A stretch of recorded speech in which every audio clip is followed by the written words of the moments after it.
Mahigit 165 billion pesos na halaga ng iligal na droga ang nasamsam ng Iloilo Police Provincial Office sa isinagawang anti-illegal drug operations sa buong lalawigan nitong nakaraang taon.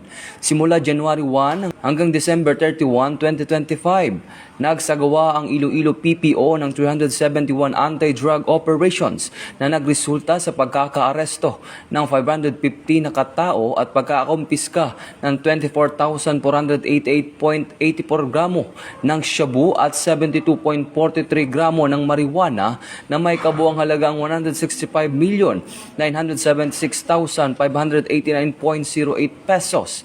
May kabuang 1,071 na kaso ng paglabag sa RA 9165 ang naihain sa korte.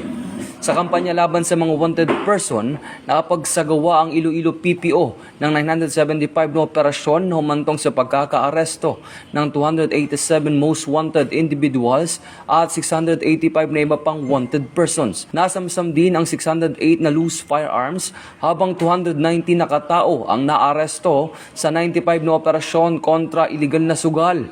Bukod dito, 654 na individual ang nahuli sa illegal fishing operations. 221 naman sa illegal quarrying at 14 sa illegal logging. Ito ay patunay na magandang ugnayan ng kapulisan, komunidad at lokal na pamahalaan upang masiguro ang kapayapaan at kaligtasan ng lalawigan.